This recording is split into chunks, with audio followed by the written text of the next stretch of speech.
ሰላም እንዴት አላችሁ? የኢትዮ ታይምስ ቤተሰቦቻችን ለሰዓቱ የተመረጡ አዳዲስ መረጃዎችን ይዘንላችሁ ቀርበናል። ከመረጃዎቻችን መካከልም ጠቅላይ ሚኒስትር ዶክተር አብይ አህመድ ለአሜሪካው ፕሬዝዳንት ዶናልድ ትራምፕ ምላሽ ሰጥተዋል። ጠቅላይ ሚኒስትሩ ለኢትዮጵያ ህዳሴ ግድብ ማን እንደከፈለ ታውቃላችሁ? ዩናይትድ ስቴትስ ነች። እኛንን ግድቡን ፋይናንስ ያደረግነው። የትኛው የአሜሪካ አስተዳደር ለግድቡ ግንባታ ክፍያውን እንደፈቀደ ባላውቅም ምናልባት ሪፐብሊካን ሊሆን ይችላል፣ ግን አይመስለኝም ዲሞክራት ሳይሆን አይቀርም ለሚለው ለአሜሪካው ፕሬዝዳንት ንግግር ጠቅላይ ሚኒስትር ዶክተር አብይ አህመድ ምላሽ ሰጥተዋል። ምላሹን በዜናችን በዝርዝር እናስደምጣቸዋለን። ህወሓት በትግራይ ክልልና በፌዴራል መንግስት መካከል ያለውን ጉዳይ ለመፍታት ለንግግር ዝግጁ ነኝ የሚል ምላሽ ሰጥተዋል። ህወሓት በይፋዊ የማህበራዊ ሚዲያ ገጹ ላይ ባጋራውና ለአፍሪካ ህብረት ኮሚሽን በጻፈው ደብዳቤ ላይ ለሰላምና መረጋጋት ቁርጠኛ መሆኑን አስታውቆ እንደ ሁልጊዜው ለንግግር ዝግጁ ነኝ የሚል ምላሽ ሰጥተዋል። በምላሹም የተለያዩ ሀሳቦችን አስተላልፈዋል። በዝርዝር የምንመለከተው ሌላኛው ርዕሰ መረጃችን ነው። ኢትዮጵያውያን ከኬንያ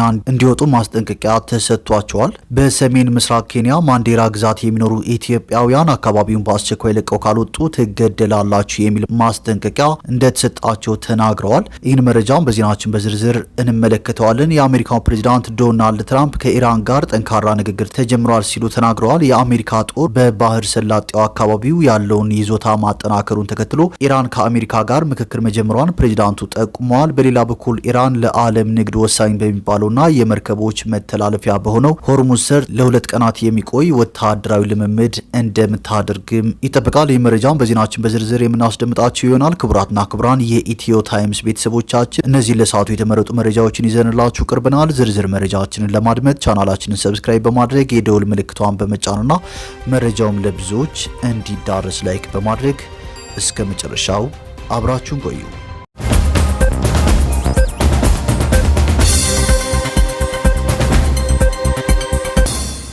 ወደ መጀመሪያው መረጃችን ስናልፍ ህወሓት ዳግም ጦርነት ሊቀሰቀስ ይችላል የሚል ስጋት የፈጠረውን በፌዴራል መንግስትና በትግራይ መካከል ያለውን ችግር ለመፍታት ለንግግር ዝግጁ እንደሆነ ገልጿል። ህወሓት በይፋዊ ማህበራዊ ሚዲያ ገጹ ላይ ባጋራውና ለአፍሪካ ህብረት ኮሚሽን በጻፈው ደብዳቤ ላይ ለሰላምና መረጋጋት ቁርጠኛ መሆኑን አስታውቆ እንደ ሁልጊዜው ለንግግር ዝግጁ ነኝ ብሏል። ህጋዊነቱ በምርጫ ቦርድ የተሰረዘው ህወሓት በዚህ ደብዳቤው ኮሚሽኑ ባለፉት ቀናት በትግራይ ክልል የተከሰተው ግጭት እንዲረግብ ሁሉም ወገኖች ከድርጊታቸው እንዲታቀቡ መጠየቁን አወድሷል። የአፍሪካ ህብረት ኮሚሽን ሊቀመንበር መሐሙድ አሊ የሱፍ አርብ ዕለት ባወጡት መግለጫ የፌዴራል መንግስትና ህወሓት በክልሉ ያለውን ሁኔታ ላለማባባስ በከፍተኛ ሁኔታ እንዲታቀቡ መጠየቃቸው ይታወሳል። በትግራይ ክልል አካባቢዎች እየተስተዋሉ ያሉት ሰሞነኛ ክስተቶች እጅግ እንዳሳስቧቸው ኮሚሽነሩ አክለው ገልጸዋል። የህወሓት ሊቀመንበር ዶክተር ደብረጽዮን ገብረ ሚካኤል በደብዳቤያቸው ድርጅታቸው በትግራይና በፌዴራል መንግስት መካከል ያለውን ጉዳይ ለመፍታት ንግግር ብቸኛው አማራጭ እንደሆነ ያምናል ብለዋል። ህወሓት ለኮሚሽኑ በላከው ደብዳቤ ሀቀኛ አካታችና ውጤት ተኮር ውይይት ለማካሄድ ቁርጠኛ መሆኑን ገልጾ የአፍሪካ ህብረት ይህንን እንደሚያደርግ እምነት እንዳለው አስታውቋል። በዚህ መሰረት ህወሓት ገንቢ በሆነ መንገድ በአፍሪካ ህብረት አደራዳሪነት ውይይት ለማድረግ ዝግጁ እንደሆነ ገልጿል። ባለፉት ቀናት የትግራይና የአማራ ክልሎች በይገባኛል በሚወዛገቡበት ጸለምታ አካባቢ በህወሓትና በፌዴራል መንግስት መካከል ግጭት መከሰቱም ተዘግቧል። የዜና ወኪሎቹ ኤኤፍፒና ሮይተርስ የአማራና የትግራይ ክልሎች ጸለምታ አካባቢ በኢትዮጵያ መንግስትና በትግራይ ኃይሎች መካከል ግጭት መካሄዱን የደህንነትና የዲፕሎማቲክ ምንጮችን በመጥቀስ ዘግበዋል። የኢትዮጵያ ሰብአዊ መብቶች ኮሚሽንም ካለፈው ሳምንት እሁድ ዕለት ጀምሮ በትግራይ አማራና አፋር ክልሎች መካከል በሚገኙ አንዳንድ አዋሳኝ አካባቢዎች ግጭቶች መቀስቀሳቸውን አረጋግጠዋል። ኮሚሽኑ በተለይም በጸለምት መጋሌና አብዓላ አካባቢዎች የተነሱት ግጭቶች የሰዎችን የህይወትና የአካል ደህንነት ስጋት ላይ የሚጥሉ እንደሆኑ አስታውቋል። ህወሓት በመግለጫው በጸለምት ስለተነሳው ግጭት ያለው ነገር የለም። በተመሳሳይ የፌዴራል መንግስት በትግራይ ክልል ስለተነሳው ግጭት እስካሁን መግለጫ አልሰጠም። በጸለምት ከተነሳው ግጭት በተጨማሪ አርብ ጥር 22 ቀን 2018 ዓ.ም በትግራይ ክልል ማዕከላዊ ዞን ውስጥ በሚገኙ 2 ከተሞችና አንድ ወረዳ ውስጥ አርብ ሌሊትና ቅዳሜ ንጋት ላይ የድሮን ጥቃቶች መፈጸማቸውንም መረጃዎች ወጥተዋል። እንትጮ በተባለችው ከተማ በተፈጸመው የድሮን ጥቃት የአንድ ሰው ህይወት ሲያልፍ አንድ ሰው ደግሞ መቁሰሉን የከተማዋ ፖሊስ ተናግሯል። በተያያዘም የቀድሞ የትግራይ ክልል ጊዜያዊ አስተዳደር ጌታቸው ረዳ የሚመራው ተቃዋሚ ተቃዋሚው ፓርቲ ዲሞክራሲያዊ ስምረት ትግራይ ፓርቲ ኋላ ቀር ቡድን ሲል የጠራው አካል የአፋር ክልልና ጎንደርን የሚያካልል መጠነ ሰፊ ጥቃት ለማካሄድ የሚያደርገውን ዝግጅት ጨርሶ ተኩስ ከፍቷል ሲል ወንጅሏል። በጠቅላይ ሚኒስትሩ የምስራቅ አፍሪካ ጉዳዮች አማካሪ የሆኑት የአቶ ጌታቸው ረዳ ፓርቲ ቡድኑ ከባድ መሳሪያዎችን ከቀረበለትና ከደበቀበት በማውጣት ወደ አማራና አፋር ክልሎች እያስጠጋ ነው ብሏል። ይህንን ውጥረት ተከትሎም የኢትዮጵያ አየር መንገድ ከአዲስ አበባ ወደ ተለያዩ የትግራይ ክልል ከተሞች አየር ማረፊያዎች የሚያደርጋቸውን በረራዎች ከጥር 21 ቀን 2018 ዓ.ም ጀምሮ ላልተወሰነ ጊዜ ማቋረጡ ይታወሳል።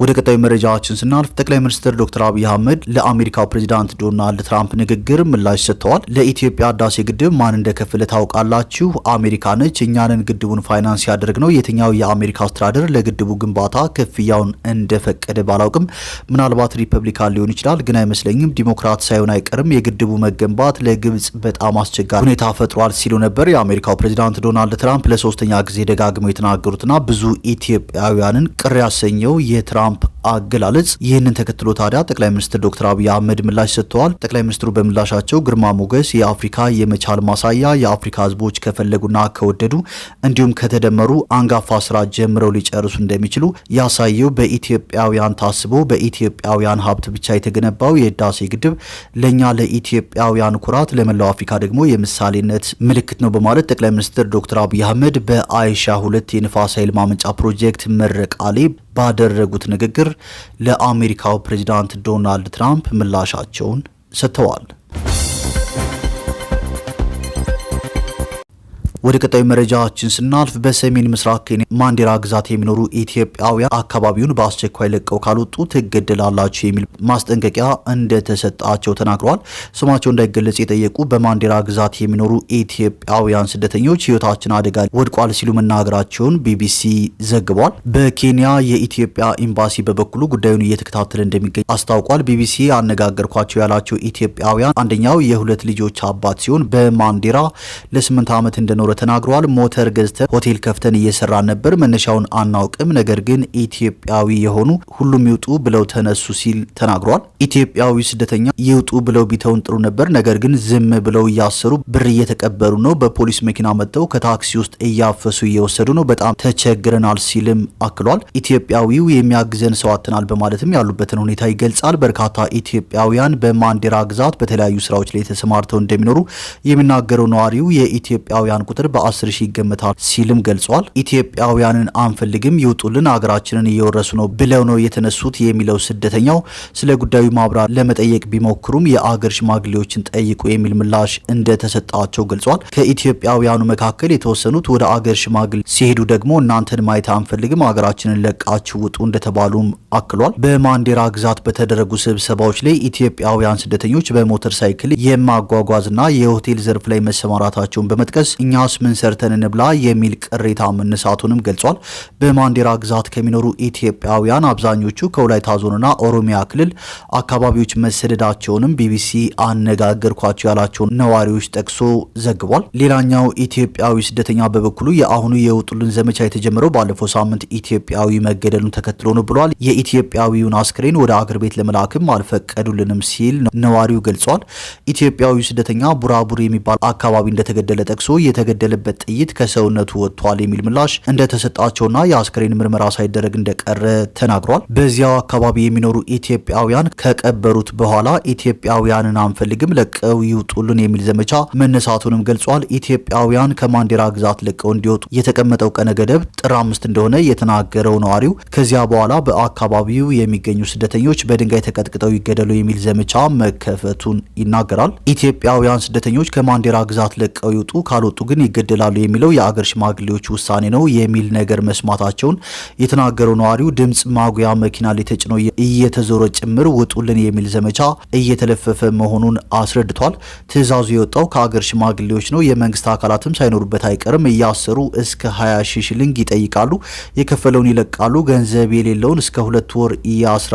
አገራችንን ለቀው ይውጡልን የሚለው ነገር ከዚህ ቀደምም እንደነበር የጠቀሰው ኢትዮጵያዊው የአሁኑ ግን በጣም የበረታ ከመሆኑ የተነሳ ሁኔታው ለህይወታችን ማስጊ ነው በማለት ይገልጻል። ከዚህ በፊት በአፍ ያወራሉ እንጂ ፓወር አልነበረውም። ልጁ ከሞተ ወዲህ ግን ነገሩ እየጠነከረ እየሄደ ነው። የአገር ሽማግሌዎቹ ኢትዮጵያውያኑ ቢገደሉ ተጠያቂነት የለም የሚል አዋጅ አውጥተዋል ሲልም አክሏል። ሴትና ወንድ ተቃቅፈው ይሄዳሉ፣ እንዲሁም በማታ ወንዶች ለዘረፋ ይወጣሉ በሚል ስለ ኢትዮጵያውያኑ ስደተኞች እንደሚነገርና ብረታ ብረት ለቀማ ስራ ላይ እንኳን እንዳይሰማሩ ዘመቻ መከፈቱን ተናግሯል።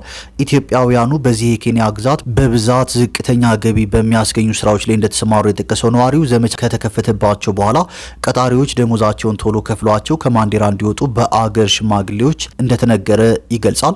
በማንዴራ ግዛት በተለያየ ስራ ላይ ተሰማርተው ከነበሩ ኢትዮጵያውያን መካከል የተወሰኑት ለቀው እንደወጡና ሌሎችም ለመውጣት እየተዘጋጁ እንደሆነ ስደተኞቹ ተናግረዋል። እኛም ያለን መፍትሄ ራሳችንን ማዘጋጀት እንጂ ሌላ አማራጭ የለንም ሲል አንደኛው ስደተኛ ይገልጻል። ከሳምንት በፊት የተገደለው ኢትዮጵያዊ ፍትህ አለማግኘቱን በማንሳትም ሰውን የመሰለ ነገር ደሙ ፈሶ ወደ አገራችን ሬሳው እንዳይገባ ብሎ ወደ ህግ ተጠግቶ እስካልተጠየቀ ድረስ ደም የለንም ማለት ነው፣ መንግስት እንደሌለን ነው የሚያሳየው ብሏል።